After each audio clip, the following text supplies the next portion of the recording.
Welcome back to the Midday Reset. My name is Antoinette, and today I want to talk to you about the seasonal nature of some relationships. Some relationships are temporary, and that's okay. Sometimes we meet people for the purpose of learning a lesson or seeing an alternative that we were not aware of before. And once this is done, the season is over and the relationship has served its purpose. I used to fight this. I used to think that if someone came into my life, it was because I needed them or they needed me, and that I should work to make sure that they stuck around forever and ever. But as I spoke of a little in the episode I did about friendship, this isn't always a good practice, especially if you find yourself struggling to hang on to a relationship that no longer serves you. If a relationship is one-sided and you are the only one giving, the only one watering it, the only one putting in effort, that's a waste of energy. You are intentionally holding yourself back from progress, even if you don't feel like you are. Fear can do this to us. I used to be afraid to step away from certain individuals because I thought I'd lose other friends in the process, or I'd invite a backlash of some sort onto myself by doing so. It's important to note that not everyone's circumstance is compatible or stays compatible, too. There are people I knew growing up whom I had a lot in common with, but now that we're older, we're into different things. That's called growth, and it's okay.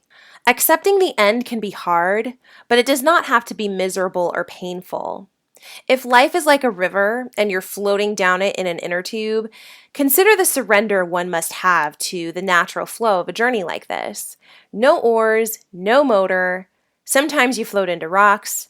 Sometimes you get stuck.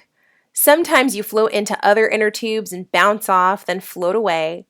That's how I've come to see forces that take shape in my own life. Some folks come along and our pathways stay relatively close or follow a similar flow.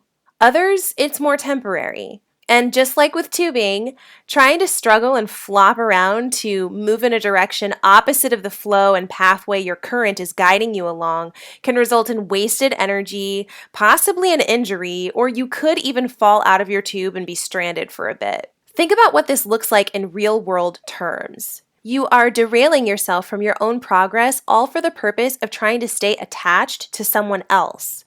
This is not the way to go forward. You can honor the beauty of what you had with that person, but also honor yourself in knowing it's time to move on. And because none of us can predict the future, there's no telling if your relationship is actually coming to an end or if it's just coming to a pause. What I'm trying to get at is that the universe has this all mapped out for you based on your intentions and desires, so let it direct the path.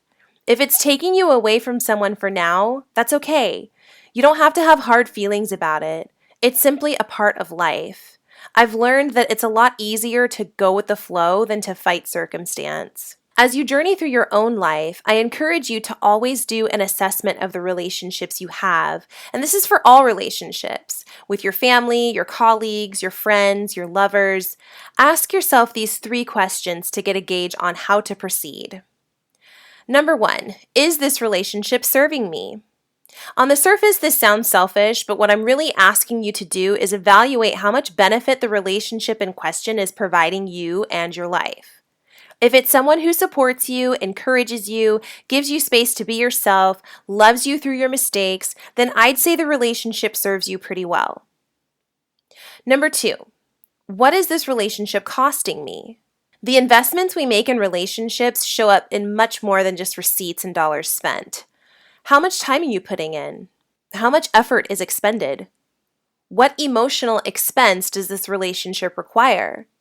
If you're feeling judged, misunderstood, unrecognized, or uncomfortable, it sounds like the relationship might be costing you a lot. But on the other hand, if you feel welcomed, loved, appreciated, uplifted, and at peace in the relationship, I would say it's equitable. Lastly, ask yourself what would change for you if the relationship suddenly were not there. How would your life be impacted? Would you feel loss or freedom?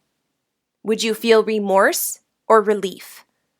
I find that these are especially good to ask myself in times of conflict. The answers I give to these questions help me gauge whether or not it's worth it to keep going back and forth or to just agree to disagree because there's something larger and more important at stake. Do your own assessments to make sure that the people you keep around you and that you interact with are indeed ones who help make you into someone who is better, not someone who is unhappier. The relationships that stress you out or make you tired take away from your overall purpose. They serve to weigh you and your inner tube down as you try to keep up with the flow that life is offering you, and it's okay to cut them loose. I'd love to hear more about how you regard friendship and other relationships and whether or not you do your own assessments from time to time. I'd also love to know if you've experienced any periods of pause where maybe you had someone in your life for a time, then you didn't, but then they came back in some new capacity. You can write to me at themdrpodcast@gmail.com, and please also follow me on Instagram at the Midday Reset. You can tag me, you can @ me. I'd love to hear from you.